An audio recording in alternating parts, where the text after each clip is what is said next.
Hello दोस्तों।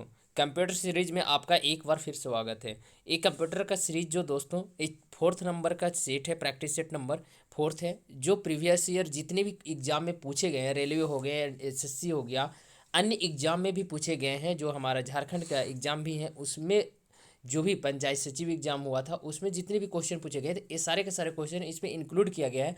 आप देख सकते हैं बहुत सारे इंपॉर्टेंट क्वेश्चन आपको मिलने वाले हैं। चलिए मैं बिना लेट के आपको क्वेश्चन की ओर लेकर चलता हूँ। क्वेश्चन नंबर फर्स्ट में बोला जा रहा है एक बाइनरी के बराबर होता है, यानी समझिए ये बाइनरी डिजिट दिया है ना, तो यानी 1000 को बाइनरी में लिख सकते हैं। किस तरह लिख सकता हूँ, तो ये चीज़ आपको पता होना चाहिए कि किस तरह लिखा जाता है। अब ऐसा नहीं कि यही क्वेश्चन पूछा जाएगा, आपसे इससे रिलेट करके दूसरा क्वेश्चन पूछ देगा, तो बताइए कौन सा ऑप्शन होगा। तो ऑप्शन नंबर हो जाएगा 8 का 8 10, यानी 8 का जो वो क्या बोल सकते हैं इसको, 8 का 10 होगा। अब ISDN का पूर्ण रूप क्या है, बताइए ISDN का पूर्ण रूप क्या है, बताइए क्या हो जाएगा। Integrated service digital network, integrated social drive network, ideal service for domain network, initial social device network, बताइए कौन सा हो जाएगा। तो यहाँ तो सिंपल से पता चल रहा है इंटीग्रेटेड सर्विस डिजिटल नेटवर्क हो जाएगा, ऑप्शन नंबर ए सही है। थर्ड नंबर क्वेश्चन की ओर बढ़ता हूँ। टेक्स्ट ब्राउजर है, कौन सा टेक्स्ट ब्राउजर है, बताइए कौन सा है जो ना वो टेक्स्ट ब्राउजर है। ओपेरा है, लाइनक्स है, IE है, बताइए कौन सा हो जाएगा। तो इनमें से कोई नहीं है जो ना कि टेक्स्ट ब्राउजर है, ये सब सभी के सभी सर्च इंजन है। अब आगे चलता हूँ। SIMM का पूर्ण रूप क्या होता है, सीरियल इनलाइन मॉड्यूल मास्टर, या single inline memory modules, system interchange memory modules, social integer media master, बताइए कौन सा हो जाएगा।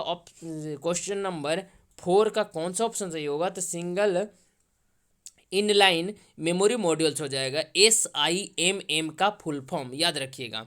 अगला क्वेश्चन है 5 नंबर। कोरल ड्रॉ को फाइल्स का डिफॉल्ट एक्सटेंशन, यहाँ इस तरह क्वेश्चन पूछता है कोरल ड्रॉ को एक्सटेंशन क्या होता है, बताइए कौन सा होता है। कोरल ड्रॉ का एक्सटेंशन से क्वेश्चन बहुत बनाया हुआ है, तो .cdr होगा, याद रखिएगा। कोरल ड्रॉ जो होता है ना एक्सटेंशन, ये क्या हो जाएगा, .cdr होगा, याद रखिएगा। अगला क्वेश्चन में बढ़ता हूँ 6 नंबर क्वेश्चन की ओर। यहाँ भी दिया हुआ hyper text processor pre processor file का क्या एक्सटेंशन होगा, यानी कहने का मतलब hyper text pre processor file का एक्सटेंशन जो होगा क्या हो जाएगा। तो .dpf होगा, .htp होगा, या .hpp होगा, बताइए कौन सा हो जाएगा। तो आपका यहाँ ऑप्शन दिया ही नहीं है, इनमें से कोई नहीं होगा। इसका हो जाता है .hpf होता है, याद रखिएगा HPF होता है। 1 किलोबाइट किसके बराबर होता है, ये तो बहुत ही इंपॉर्टेंट क्वेश्चन है और बहुत ईजी भी है, बताइए कौन सा हो जाएगा। बीट और बाइट में कंफ्यूज मत कीजिएगा, याद रखिएगा। 7 नंबर का कौन सा हो जाएगा, तो बाइट होता है, याद रखिएगा, बीट इससे भी छोटे हैं। अगला क्वेश्चन, पॉपअप मेनू को खोलने के शॉर्टकट होता है, क्या होता है पॉपअप मेनू को खोलने का शॉर्टकट क्या होता है, बताइए। शिफ्ट प्लस स्केप, या कंट्रोल शिफ्ट प्लस डिलीट, या अल्ट प्लस इंटर, या कंट्रोल प्लस क्यू, बताइए 8 नंबर का कौन सा ऑप्शन सही होगा, सी हो जाएगा। अल्ट प्लस इंटर करेंगे ना तो पॉपअप मेनू खुल जाएगा।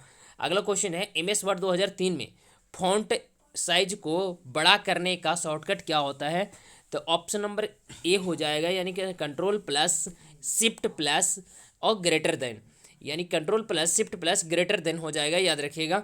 अगला क्वेश्चन है इनमें से कौन सा रियल टाइम सिस्टम नहीं है, banking, video conferencing, process control, या प्रोसेस रियलाइज, बताइए कौन सा हो जाएगा। तो ऑप्शन नंबर डी सही हो जाएगा, यानी ये जो है ना आपका रियल टाइम सिस्टम नहीं है। बैंकिंग रियल टाइम सिस्टम है, वीडियो कॉन्फ्रेंसिंग भी है, प्रोसेस कंट्रोल भी है, लेकिन प्रोसेस रियलाइज नहीं है, याद रखिएगा। अगला क्वेश्चन है 11 नंबर। डेडिकेटेड लाइन को आप और क्या कहते हैं, बताइए डेडिकेटेड लाइन को और किस नाम से जाना जाता है, तो लीज्ड लाइन कहा जाता है, याद रखिएगा। डेडिकेटेड लाइन को किस लाइन से जाना जाता है, लीज्ड लाइन से जाना जाता है, याद रखिएगा, बहुत इंपॉर्टेंट क्वेश्चन है ये। अगला क्वेश्चन है MS एक्सेल 2007 में करेंट डाटा प्रिंट करने का शॉर्टकट क्या होता है, यानी जो डाटा हम सेव किए हो करेंट जो खुला हुआ है उसको प्रिंट करना है MS एक्सेल 2007 के तहत, तो बताइए कौन सा हम शॉर्टकट की यूज करेंगे। तो कंट्रोल प्लस प्लस और इस डबल डॉट का यूज करूंगा, याद रखिएगा। अगला क्वेश्चन है कौन सा सॉफ्टवेयर कंप्यूटर के प्रोसेस को मैनेज करता है और इंटरफेस की भांति कार्य करता है। तो यूजर एप्लीकेशन व हार्डवेयर को आपस में कनेक्ट करता है। बताइए कौन सा हो जाएगा। 13 का हो जाएगा आपका डी यानी ऑपरेटिंग सिस्टम। याद रखिएगा कौन सा हो जाएगा, ऑपरेटिंग सिस्टम।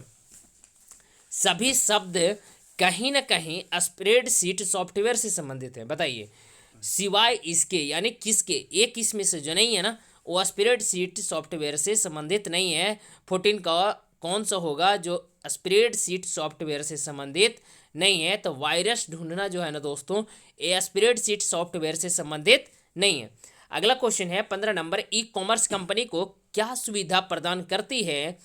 बताइए ई कॉमर्स कंपनियां को क्या सुविधा प्रदान करती है। महत्वपूर्ण बिजनेस रिपोर्ट को जारी करना, इंटरनेट के माध्यम से बिजनेस करना, निर्णय लेने की प्रक्रिया सहायता देना, या कह नहीं सकते। बताइए 15 का कौन सा हो जाएगा। तो इंटरनेट के माध्यम से आपका ई कॉमर्स में हम लोग क्या करते हैं, सामान खरीदते हैं तो बिजनेस करना। याद रखिएगा।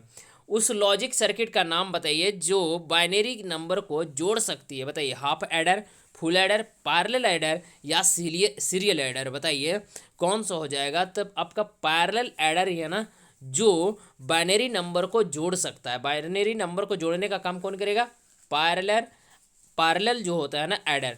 अगला क्वेश्चन 17 नंबर का, यह एक फाइल में प्राइमरी की होती है। प्राइमरी की बात किया जा रहा है, KEY की प्राइमरी की होती है जो किसी दूसरे फाइल में भी दिखाई देती है। कौन सा हो जाएगा, फिजिकल की, प्राइमरी की या फोरिग्न की या लॉजिकल की। बताइए 17 का कौन सा आंसर होगा।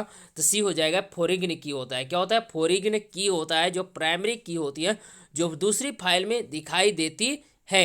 याद रखिएगा। अब बायोमेट्रिक्स का क्या प्रकार नहीं है। बताइए फिंगरप्रिंट, ये तो है भाई, पासवर्ड या ब्रेथ स्कैन या रेटिना स्कैन। बताइए बायोमेट्रिक का क्या प्रकार नहीं है या बायोमेट्रिक करने का काम नहीं करेगा। तो ऑप्शन नंबर बी यानी कहने का मतलब पासवर्ड। फिंगरप्रिंट अलग होता है पासवर्ड। ये पासवर्ड जो काउंट हम लोग करते हैं ना 1 2 वाला, ये नंबर में जो होते हैं ना ये चीज़ होता है अल्फाबेट में। अब retina scan, breath scan, fingerprint ये सारे के सारे बायोमेट्रिक्स आते हैं। याद रखिएगा। अगला क्वेश्चन है ER चित्र एक प्रकार का ग्राफिक स्ट्रक्चर है जिसके द्वारा हम क्या निरूपित करते हैं। बताइए ER चित्र एक प्रकार का ग्राफिक स्ट्रक्चर है, इसके थ्रू मैं क्या करने का, निरूपित करने का काम करता हूं। तो ऑप्शन नंबर सी हो जाएगा। यानी कहने का मतलब आपका entity classes and there relationships को मैंने पता करता हूं किसके द्वारा, ER के द्वारा, यानी entity classes and there relationships. याद रखिएगा। अगला क्वेश्चन है इनमें से इनवैलिड डाटा बेस की है। बताइए इनवैलिड डाटा बेस की कौन सी है। तो याद रखिएगा 20 का हो जाएगा ए यानी स्ट्रक्चर्ड प्राइमरी की जो होता है ना दोस्तों, याद रखिएगा इनवैलिड डाटा बेस की है। याद रखिएगा क्या है, इनवैलिड डाटा बेस की होता है कौन, स्ट्रक्चर्ड प्राइमरी की। चलिए अगर ये क्वेश्चन सीरीज अच्छा लगे तो चैनल को सब्सक्राइब कीजिएगा, लाइक कीजिएगा, शेयर कीजिएगा। थैंक यू, धन्यवाद। जय हिंद, जय भारत।